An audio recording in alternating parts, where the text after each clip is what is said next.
Hello, bruvs. We're back with Young Adolf by Beryl Bainbridge. Bainbridge? Chapter 4. Yeah, let's put something down here. Chapter 4, bruv. Alois took his brother to a public house on Lime Street. He had no sooner guided the weary traveler through the doors than he sighted a business acquaintance he was anxious to avoid. Taking Adolf by the arm and murmuring vaguely that the place was too crowded for comfort, he bundled him onto the pavement again. Adolf had caught a brief glimpse of the almost empty interior and felt there was something sinister in their hasty retreat. Drenched with rain and shivering, he allowed himself to be propelled further along the street.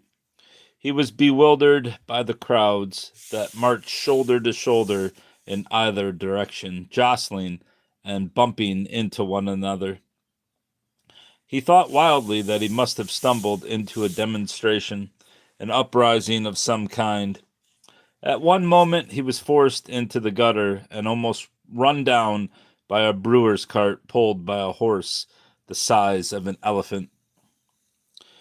Rosettes in its harness,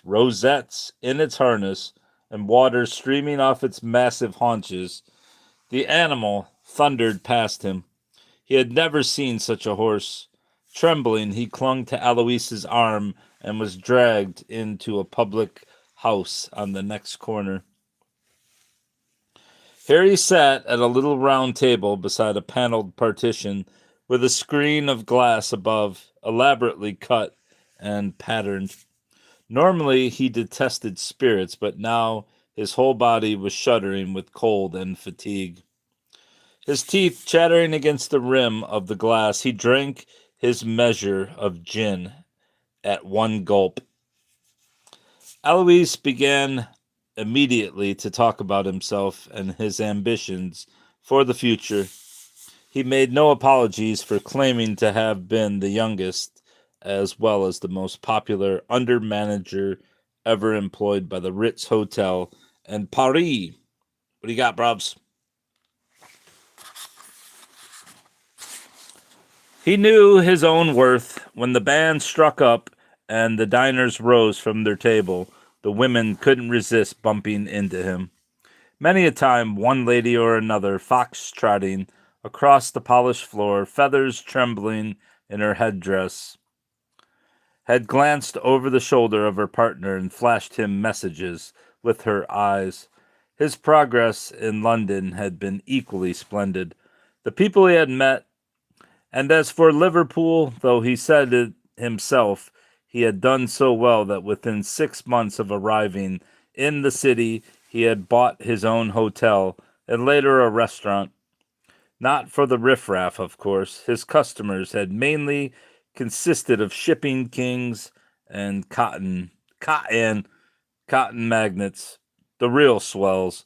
But his undoubted ability at catering was as nothing compared with his flair for commerce. His superior knowledge of the market concerned couldn't fail to build up an enterprise that would eventually be worth millions. In no time at all, it would become an empire, if only he had the trifling funds necessary to launch such an adventure. Adolf was bemused. The gin had gone to his head, and he felt as though he was on the Channel steamer again, rising and sinking with the waves. In a while, Alois prophesied, no one will think of using anything else. In my capacity as chief salesman for the whole of the Northwest, I'm in a position to judge. I have contacts in Bradford, in Manchester. You name the big names, I know them. What do you got, bruv? Adolf knew no names. He thought he had missed some important turn in the conversation. They seemed to have abandoned the frivolous area of the dance floor in favor of big business. Once, he confided, I had the idea of enclosing old banknotes in celluloid, thus making them more durable. Of course, one would have to make them smaller. Such a smooth shave, Eloise said. Such a gentle action against the skin. Take my word for it, they're all the rage. Another time, remembered Adolf, I had the notion that there was a great deal of money to be made out of filling old tins with paste and selling them to shopkeepers. In Vienna, during the winter, the windows freeze over. You can't see the goods displayed. Surely, Eloise objected, the paste would be as bad as the frost. It was never put to the test, said Adolf. He was temporarily blinded. There were so many points of light in the room, so many glittering reflections, he could hardly distinguish his brother. It wasn't, in any case, a recognizable face. Eloise had left home when Adolf was 9 years old. There seemed little connection between that thin, poorly complexioned youth of 16 and the somewhat stout and prosperous man who sat opposite, obsessed with razor blades. What do you got, Robs? Eloise insisted on divulging his plans for trade expansion. He spoke of freight trains and cargo boats and a shrinking world. In time, God willing, it could be more economical to finance one's own railroad. It'll be simple for me, he reasoned. Child's play. I have, after all, numerous contacts in Paris and in Munich, and with Angela so conveniently situated in Linz. He broke off abruptly and glared across the table. Adolf was almost asleep. He was so relaxed, head lolling against the padded back of the seat, that he felt his limbs were drifting away from his body. His mouth had fallen open. Steam began to rise from his damp clothing. Somewhere long ago he had leapt from the barn loft into the stack below. Just such a stifling scent of dried clover rose to engulf him as he drowned in the colorless hay. A violent rocking of the table and a hand at his throat jerked him into consciousness. He opened his eyes to find Eloise looming over him, demanding to know how he'd wheeled the money out of Angela. What money? He asked, shocked. He thought his brother was still thinking in terms of millions. My money, shouted Eloise. The money I sent Angela for her ticket. He gripped the front of Adolf's shirt and twisted it so severely that its wearer was in danger of being asphyxiated. I didn't wheedle, cried Adolf. She gave it to me freely. She said she couldn't leave the children. Already the skin across his cheekbones was growing mottled. He felt choked, not by the pressure of his brother's fingers, but by hatred. The room grew dark before his eyes. He heard the blood pounding in his ears. Eloise released him and sat back angrily in his chair. Across his forehead, where the band of his elegant hat had pressed, beads of perspiration gathered. He muttered sullenly, "You had no right." Adolf struggled to pull himself together to utter some remark that would show how unaffected he was. He longed to shrug his shoulders indifferently, to smile mockingly. He could manage none of these pretenses. He stared into the florid face of Eloise and scowled in return. For a moment there came to him an image of his father holding him, his brother, by the neck against a walnut tree and beating him with a leather strap until he fainted. The family dog ran round and round the tree, barking. Seizing him, too, by the scruff of the neck, father struck him repeatedly. Released, the animal crawled on its belly in the grass and wet itself. You had no right, repeated Eloise, mopping his brow with a handkerchief. It was my money. I shall repay it instantly, shouted Adolf, foolishly proud. Fortunately, while he was thrusting his hands deep into his empty pockets, a man carrying a violin case approached the table. Eloise stared up and greeted him warmly. He wanted the man to sit down. He was all smiles again. I came merely to welcome Adolphus, said the stranger. I mean no permanent intrusion. He stood with his hand resting on Alois's shoulder. Yeah, it's a beautiful story, isn't it? Adolf sat bolt upright. All right, let's start that again. Adolf sat bolt upright. What a clunky phrasing. Adolf sat bolt upright, his collar askew and a button gone from his shirt. His worst fears were confirmed, though the official scrutinizing him dressed in black from head to foot like an undertaker bore no resemblance either to the man on the boat or to the improbable figure on the balcony of the tower. He had no doubt that they were in collusion. He waited, legs trembling beneath the shining surface of the table, expecting at any moment to be arrested. And yet the stranger's expression wasn't altogether hostile.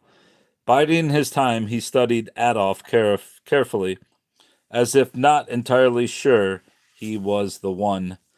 Something about the man was peculiarly familiar. Adolf couldn't help but think of closest. Jesus Christ. Adolf couldn't help but think of his two closest acquaintances in Vienna, Joseph Neumann and Jakob Altenburg. At certain angles, seen through the window of a cafe or in profile on the street, Joseph appeared haughty, almost contemptuous.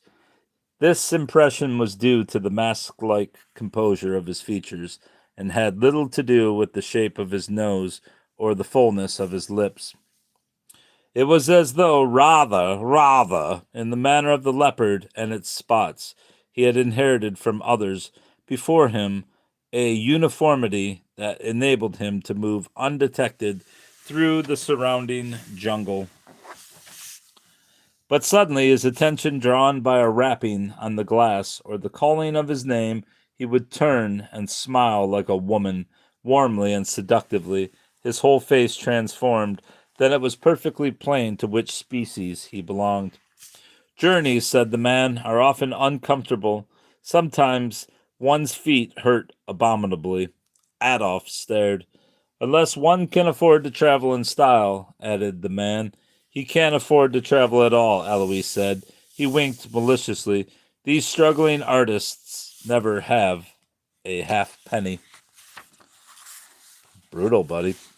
Adolf began another futile search of his pockets. He said bitterly, I'm a painter of postcards. It isn't the same thing. He hated being referred to as an artist, struggling or otherwise. Since his last and final rejection by the Academy of Fine Arts in Vienna, he preferred to think of himself as a student. He yawned, both from tiredness and a sense of failure. If it was me, the man said, I would go wherever I was going and lie down and close my eyes. For a time I would hear noises in my head. Am I right? Adolf pursed his lips and wouldn't reply. He thought he was being tricked into some admission.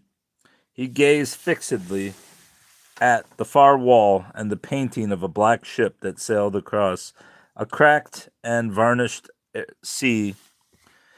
When I was a young boy, the fiddler player recollected, my mother feared I had the sleeping sickness. I could stay in bed from dawn till dusk. No effort at all. My body burned with activity, but my mind slumbered. Now it is the other way round. I wake in the night like an infant. I nibble slices of sausage as though my life depended on it. I pace up and down like a sentry, though there is nothing left to guard. My body is tired out, but the mind refuses to rest.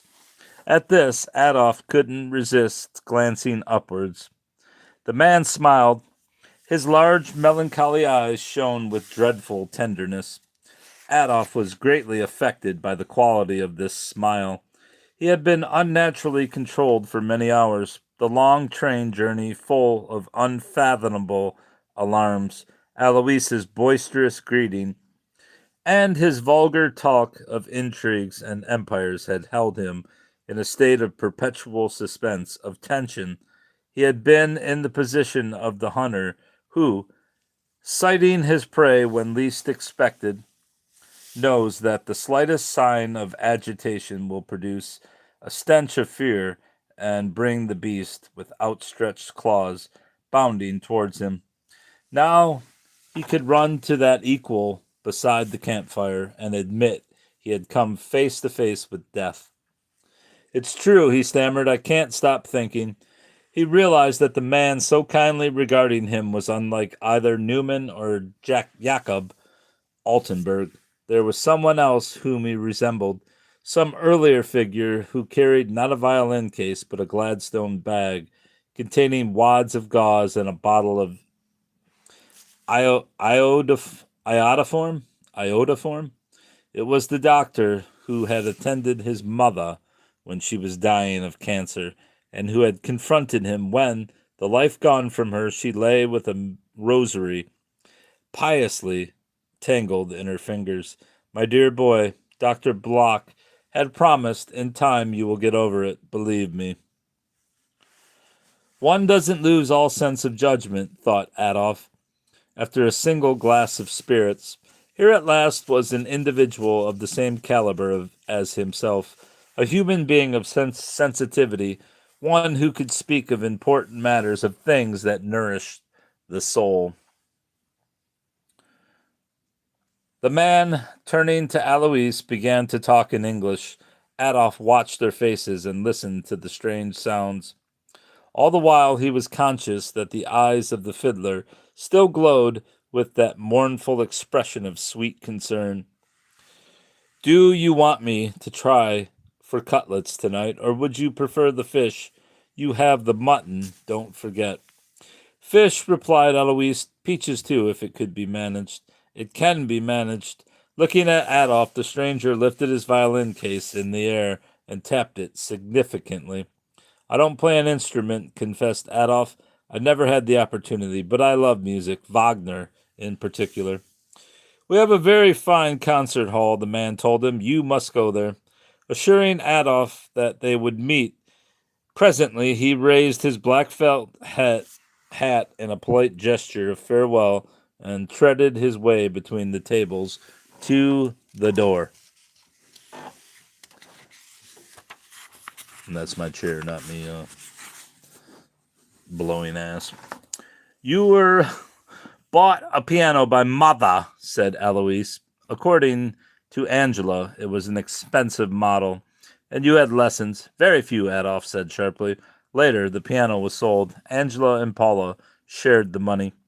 Feeling perhaps that he had spoken unfairly, Alois offered to buy his brother another drink. Adolf shook his head primly. Just one more, persisted Alois. I don't mind about the money. You can pay me back when you're on your feet.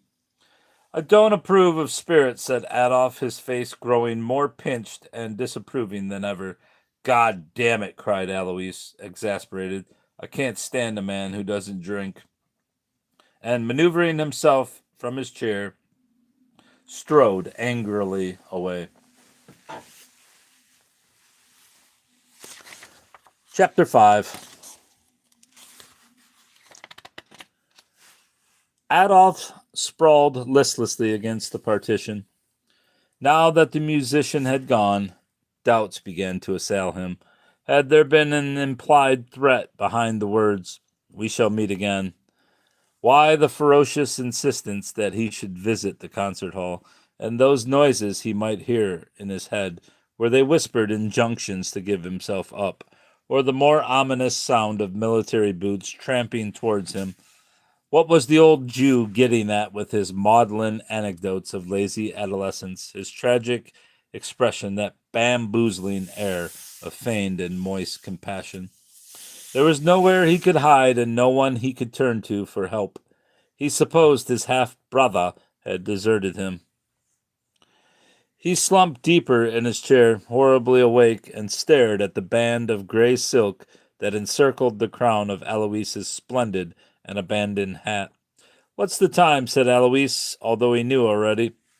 He could think of no other way of ending the unfriendly silence. Adolf replied sullenly that he hadn't any idea, so sullenly that his brother couldn't resist stating the obvious. You haven't a watch. I have no time for watches. You have no hat either, and no overcoat. Adolf ignored him. He was filled with contempt for those outward signs of Alois's success. His fat cheeks, his thin, elegant cane that stood propped against the wall, those links of heavy silver that hung in a glittering loop from the buttonhole to inside vest. "What's that disagreeable smell?" demanded Alois, wrinkling his fleshy nose in distaste. Offended, Adolf crouched there, holding his breath as though to deny the existence of any odor. He imagined that his portly relation, dressed in layers of expensive cloth, had never suffered the humiliation of poverty. While Eloise had been swaggering through the foyers of swanky hotels, ogling women between the potted palms, he himself, wearing the same suit of clothes, had slept on a bench in the Prater, and sometimes in wet weather under the arches of the rotunda. When winter came and the first fall of snow, fearing he might freeze to death, he had trudged the 2.5 miles to Meidling on the outskirts of Vienna, and queued for admittance at the Assel für Obdachlos. Obviously, I botched it. Once inside, he had been interrogated and his particulars written down. He had no job, no address, no qualifications, and he refused to admit to any religious beliefs. His entire life, with its small triumphs and disasters, its boundless hopes and aspirations for the future, was condensed to a few words scrawled on a piece of gray paper the size of a visiting card. This puny dossier was no sooner completed than it was stamped with a row of figures that effectively obliterated his name and date of birth. For some reason, he had been terrified at the sight of those impersonal digits. He longed to make a scene, to insist they brand these same numbers on his forehead or his wrist, thus drawing attention to their own lack of humanity. But he hadn't the courage, and besides, from the corridors beyond had come a delicious aroma of potato soup. At that moment, he was no longer a man, merely a huge mouth that gushed with saliva. Subdued and listed as 84, 87, 63 male, he was led to a large room and told to undress. The ceiling was covered in intricate lengths of piping, and the floor was tiled.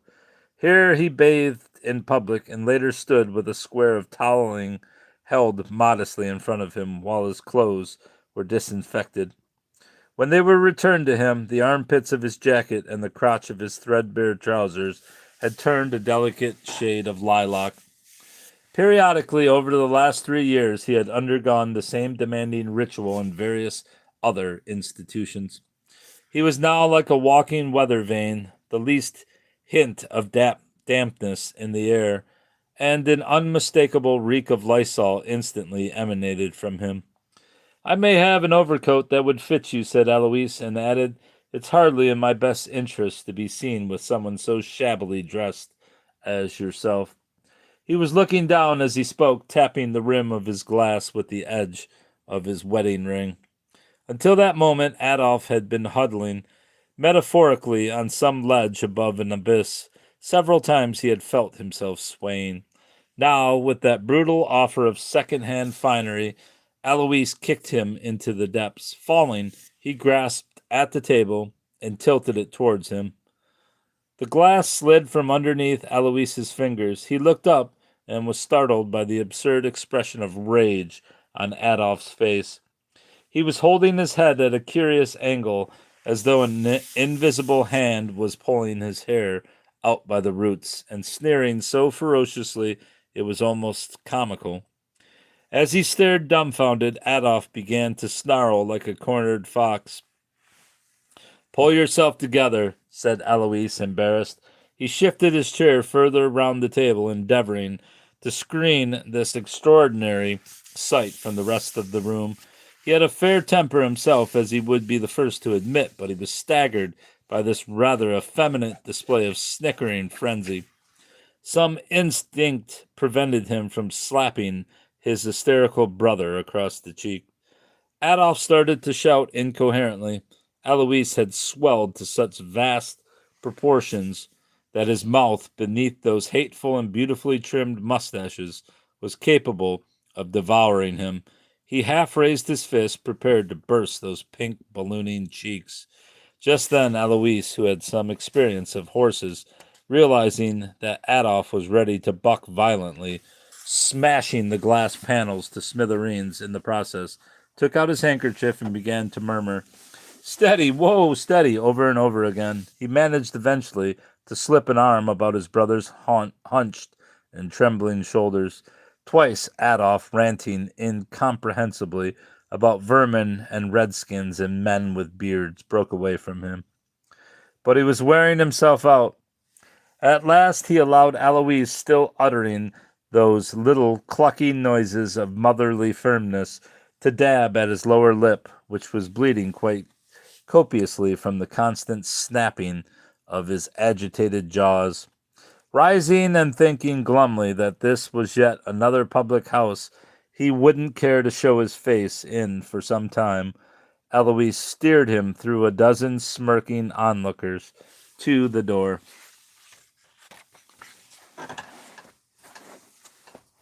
Chapter 6. Adolf's behavior in the street was equally wayward. He shied at the approaching tramcar and refused to board it. Wheeling, he was off at a fast trot. Fearing a scandal might jeopardize his future business schemes, Eloise pursued him and bundled him into a cab. During the brief journey, Adolf complained that he could hear someone playing a violin. He sat with his hands clapped over his ears, swinging his head backwards and forwards. On the pavement outside the house he moaned about pianos and saxophones. He said the street throbbed to the beat of Dixieland jazz. "I thought you liked music," said Eloise, aggrieved. Once upstairs, he explained to Bridget that their guest was exhausted. "Is that so?" said Bridget, thinking that if it were true, then Adolf had a queer way of showing it. He was walking round and round the room so rapidly that she grew dizzy just watching him. The pallor of his skin and the flecks of blood on his torn shirt alarmed her. "I told you not to get in a paddy," she scolded. "Look at the state of him." "I've been like a lamb," Eloise retorted. "A lesser man would have strangled him. He's had some sort of fit."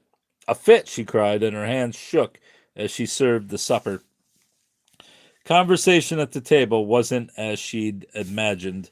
No one complimented her on her cooking or asked how many teeth the baby had. Adolf took exception to the photograph of his father above the hat stand. He said the old man's ugly face was putting him off his food. Eloise told him to keep a civil tongue in his head, raising his fork threateningly in the air.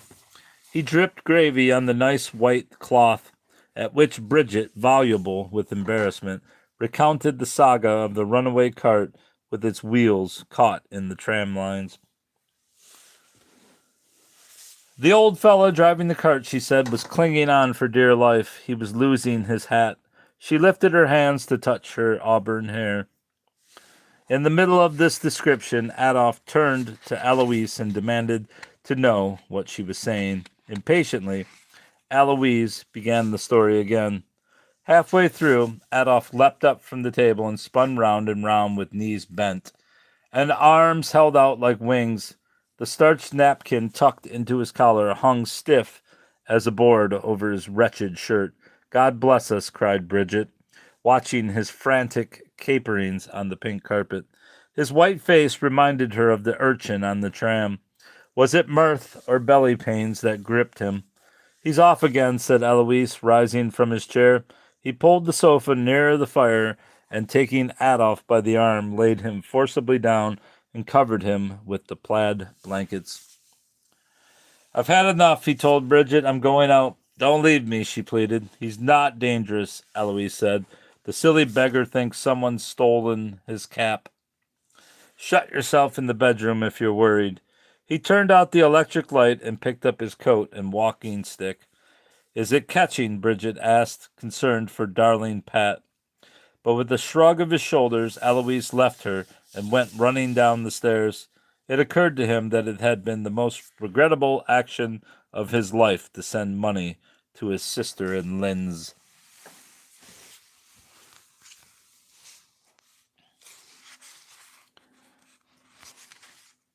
Can I make it through 4 more pages? I think I can.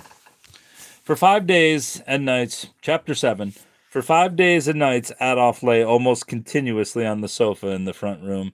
He had only to stumble upstairs to the lavatory on the third floor landing, and back again to fall immediately insensible among the crumpled blankets. He slept in his clothes and ate nothing apart from a plate of mutton broth on the third day. The sofa, which for his greater comfort had originally been placed close to the banked up fire, was dragged back by Eloise and reversed, so that it faced the wall and hid the sleeper from view. It wasn't a happy time for Bridget. She felt she was an intruder in her own home, compelled to walk on tiptoe, obliged to keep the baby from making too much noise.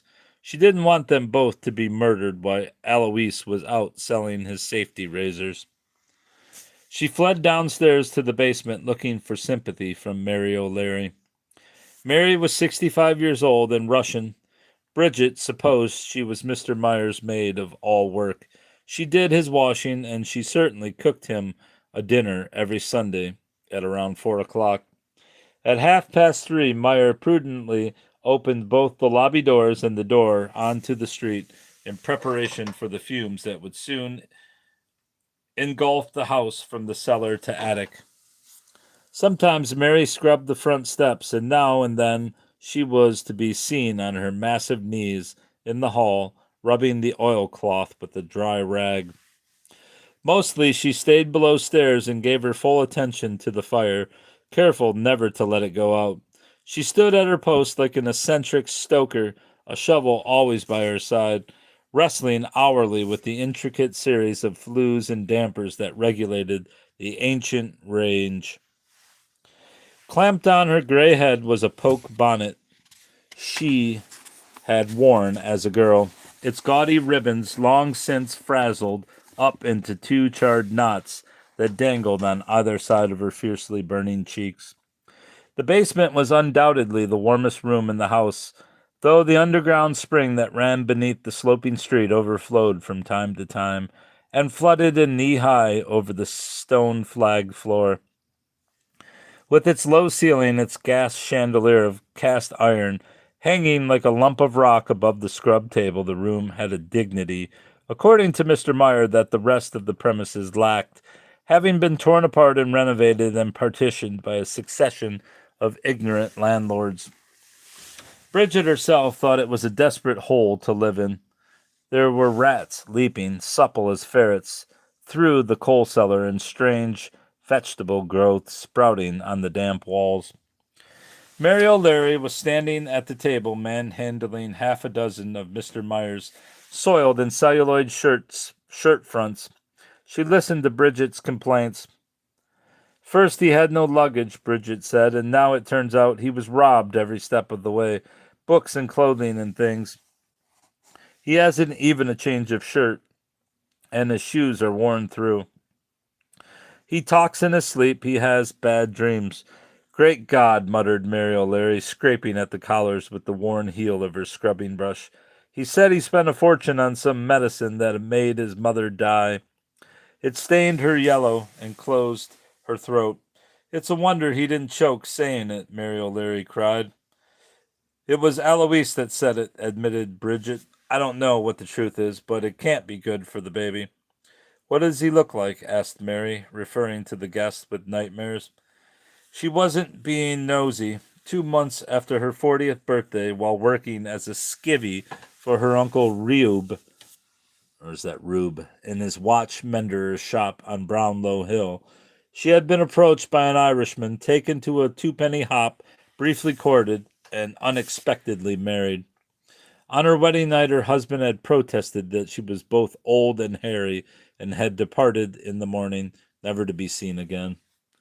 Mary was no longer sure of the size of him, or what color his eyes had been, or his hair, but she was still puzzled by his disappearance, and far from convinced that his was a permanent absence. Often, when Mr. Meyer brought home friends, she would steam up the hall and ask, "Is it him?"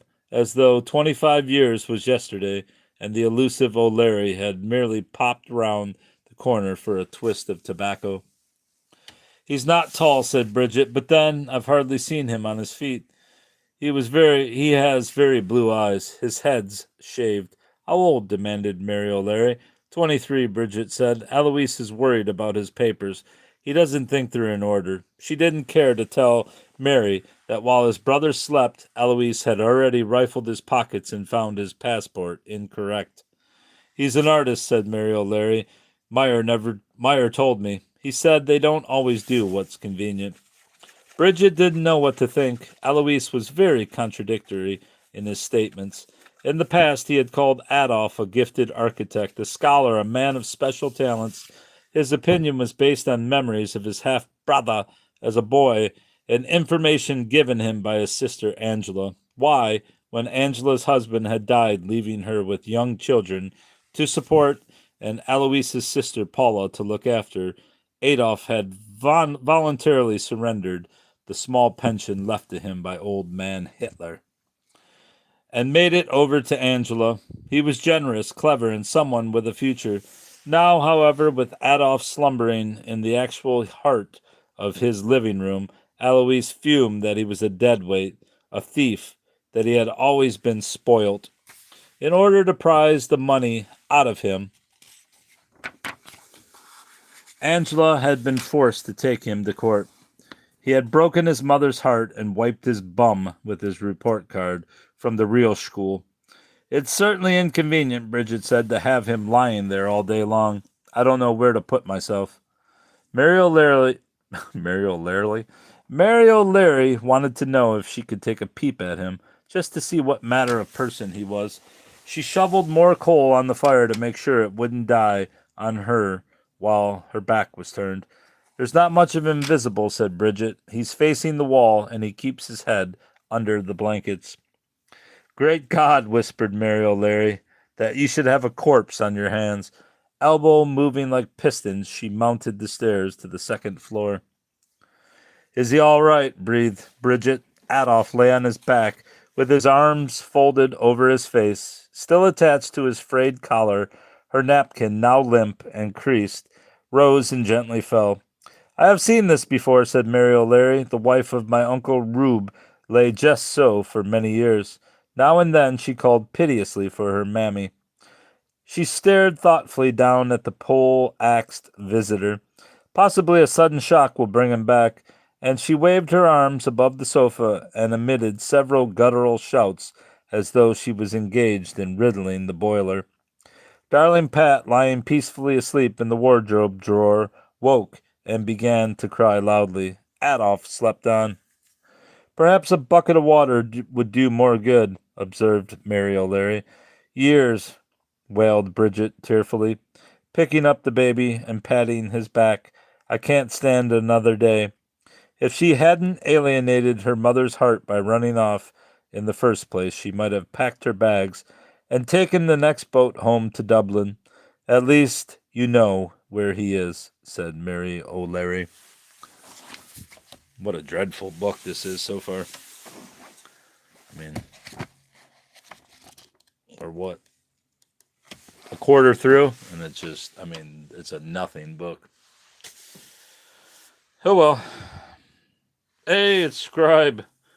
Yike. Yike.